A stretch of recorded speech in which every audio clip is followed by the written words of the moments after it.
bahas olahraga, lifestyle, gaya hidup, wisata,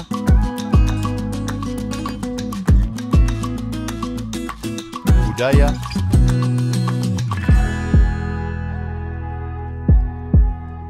politik dan hukum akan dibahas seru bersama host kece dari Odeng dan co-host tercantik Rida dalam program Pagi Seru Sultan TV. Assalamualaikum warahmatullahi wabarakatuh. Halo pemirsa setia Sultan TV dimanapun Anda berada. Selamat pagi dan selamat hari Rabu nih pemirsa. Apa kabarnya? Semoga pemirsa selalu diberikan kesehatan dan kebahagiaan. Senang rasanya pemirsa, saya Raudloh Rida kembali membersamai pemirsa tentunya di program terseru nih ya. Pagi hari ini adalah program Pagi Seru, ulas berita no kaku-kaku. Nah pemirsa, tentunya sudah banyak nih ya berita-berita yang terjadi lah ya akhir-akhir ini. Dan kita nih akan mengulas mungkin beberapa berita saja. Kalau semua berita kita ulas waktunya nggak cukup nih pemirsa. Nah tapi hari ini kita sudah menyiapkan berita-berita ter-up to date tentunya mengenai apapun ya yang terjadi di Indonesia maupun di kancah internasional. Wah, tapi ngomong-ngomong berita nih pemirsa, gimana waktu malam yang nonton pertandingan bola antara Indonesia dan juga Australia? Wah, ini memang kalau kita lihat ya, supporter Indonesia itu dibuat dugun-dugun. Untungnya nih pertahanan kiper Indonesia ini hebat banget gitu ya. Karena beberapa kali itu sempat kayak mau gol akhirnya tapi bisa ditahan seperti itu. Nah, terlepas dari itu, kita juga akan terus ya mendukung nih ya timnas Indonesia dalam laga apapun karena ini adalah satu kebanggaan yang patut kita perjuangkan nih untuk masyarakat Indonesia. Nah, kita buka berita pagi hari ini ya pemirsa. Ini berita dari Presiden Indonesia. Betul sekali. Presiden Joko Widodo ini resmi membuka Musabaqah Tilawatil Quran tingkat nasional atau MTQ yang ke-30 tahun 2024 digelar di Kota Samarinda. Wow, ya seperti kita ketahui bahwa memang MTQ nasional ini merupakan ajang rutinan yang terus dilakukan ya setiap tahunnya. Bahkan sekarang sudah menginjak MTQ nasional yang ke-30 tahun. Wow, ini sudah lama sekali. Nah, ini dilansir dari laman berita Presiden Republik Indonesia, MTQ nasional yang digelar di Gelora Kadri Oning, Kota Samarinda, Provinsi Kalimantan Timur itu dibuka pada tanggal 8 September 2024. Di sana Pak Jokowi hadir menggunakan pakaian takwo nih. Ini merupakan salah satu pakaian tradisional khas Indonesia dan didampingi oleh Ibu Iriana Joko Widodo. Nah, kedatangan keduanya juga disambut meriah ya oleh para hadirin dan para peserta yang turut hadir pada pembukaan MTQ nasional ke-30 tersebut. Nah, di sela-sela pembukaannya tentunya Presiden Jokowi selaku Presiden Indonesia juga memberikan sambutannya. Nah, di sambutannya ini Jokowi juga menyinggung perihal beredarnya berita hoax kayak gitu. Jadi kan kayak zaman sekarang semua orang itu bisa menjadi wartawan sebenarnya pemirsa. Semua orang itu bisa memberikan, bisa membuat berita yang dapat dikonsumsi oleh berbagai publik. Tentunya dalam hal ini nih pemirsa ya, kita perlu melihat bahwa pentingnya juga tabayun kalau dalam bahasa agamanya, atau lebih baiknya memilih atau menimang ya gitu. Apakah ini berita benar atau tidak seperti itu. Dan ini sebenarnya adalah salah satu pesan yang positif juga. Di akhir-akhir banyak banget berita hoax yang harusnya divalidasi terlebih dahulu. Apakah berita itu benar atau tidak? Nah, kehadiran Presiden Jokowi juga turut dihadiri oleh Menteri Agama Yakut Halil. Nah, jadi pemirsa, tadi berita pembuka MTQ yang juga dibuka langsung oleh Presiden itu membuka perjumpaan kita di segmen 1. Tapi masih ada berita yang lain nih pemirsa. Yaitu nih kita masih dari Indonesia juga, ini mengenai kritik yang dilontarkan oleh Wakil Presiden Republik Indonesia mantan Wakil Presiden Republik Indonesia yaitu Yusuf Kalla yang mengkritisi Menteri Pendidikan yaitu Nadiem Makarim.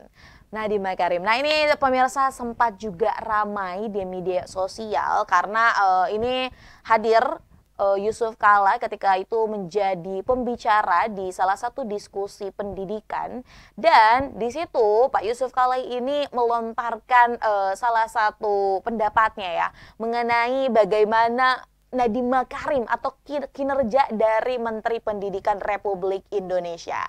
Jadi Pak Yusuf Kalla ini menyebut bahwa kinerja dari Nadiem Makarim ini sangat buruk sekali karena katanya jarang juga ngecek ke daerah-daerah dan jarang ke kantor. Jadi ada salah satu petikan videonya ketika Yusuf Kalla itu menjelaskan mengenai siapa saja nih tokoh-tokoh pendidikan di Indonesia beserta menteri-menteri pendidikan yang pernah menjabat. Nah, ketika menyebutkan Nadiem Makarim, akhirnya Yusuf Kalla ini juga menyampaikan bahwa behind the gun ini kan seorang CEO ini kayaknya kurang berpengalaman di bidang pendidikan. Nah, terlepas dari hal ini pemirsa, kalau kita melihat lagi gitu ya, kita drawback lah ke belakang gitu. Terkait kinerja dari Nadiem Makarim, memang ini banyak banget yang disorot terkait kinerjanya. Ada beberapa komentar netizen yang menyampaikan menanggapi terkait dengan perkataan Pak Yusuf Kalla ini. Sekarang kan zamannya bisa kerja di mana aja, nggak harus ke kantor. Tapi ada juga yang mengiyakan. Karena kalau kita dilihat ya pemirsa, ini banyak banget kontroversi dari kebijakan Nadiem Makarim. Salah satunya kemarin yang sempat ramai adalah kenaikan UKT. Di mana masing-masing tiap-tiap perguruan tinggi negeri yang ada di Indonesia itu menaikkan biaya kuliah yang sontak ini menjadi huru-hara di kalangan masyarakat, khususnya ini mahasiswa. Karena ya ada beberapa universitas yang menaikkan UKT-nya itu sangat tidak wajar seperti itu. Jadi pertanyaannya adalah bagaimana nih pendidikan di Indonesia ini kok mahal? Katanya mau mencerdaskan anak bangsa, tapi pendidikannya kok dipersulit. Kemudian selain itu kontroversinya ada lagi nih pemirsa, ini mengenai penghapusan pramuka. Waktu itu juga sempat ramai karena sebelumnya ya pasti nih ya pemirsa-pemirsa Gen Z milenial, kita kan tahu bahwa ketika sekolah kita itu mendapatkan pendidikan pramuka yang memang itu wajib diikuti. Namun ini kenapa sempat menjadi kontroversi karena ada beberapa orang yang tidak setuju nih kalau pramuka ini bukan menjadi eskul wajib. Selain itu pemirsa, kemarin juga ada lagi nih yang baru-baru ramai bahwa nanti tunjangan sertifikasi guru ini harus dikembalikan kalau semisal guru-guru itu tidak melaporkan administrasi secara benar, lalu ada ketidakvalidan dalam pelaporan dan yang lain-lainnya. Tentu ini juga menjadi salah satu perhatian dari pendidik di Indonesia. Belum lagi pemirsa, sekarang juga yang sering banget nih ya dikeluhkan oleh para guru di Indonesia adalah kebanyakan administrasi. Ya, sebenarnya ya kalau kita melihat betul banget administrasi itu diperlukan untuk kerapihan, dan selain itu juga kan sekarang banyak banget pelatihan-pelatihan, dan memang sebenarnya bermanfaat pemirsa untuk pelatihan itu dapat menambah keilmuan dari guru, yang mana kita tahu bahwa guru merupakan pendidik yang akan memberikan pengetahuannya kepada murid-murid. Tapi kenyataannya nih kadang ya gitu, guru tidak sejahtera, terus tadi tekanannya banyak, administrasinya banyak, lalu tadi harus mengikuti berbagai pelatihan. Akhirnya yang menjadi permasalahan adalah bagaimana nih ya cara mendidik kepada anak-anak siswanya. Akhirnya anak-anak siswanya tidak mendapat perhatian yang lebih karena tadi gurunya sudah capek seperti itu.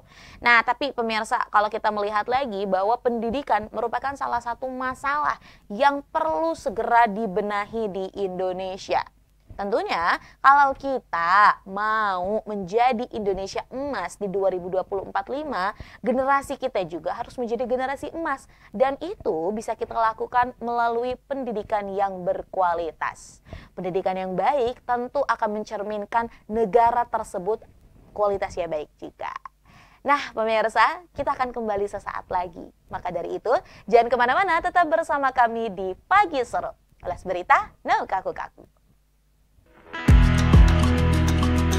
Membahas olahraga, lifestyle, gaya hidup, wisata,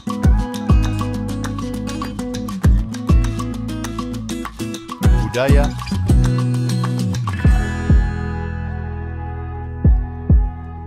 politik dan hukum akan dibahas seru bersama host kece dari Odeng dan co-host tercantik Rida dalam program Pagi Seru Sultan TV.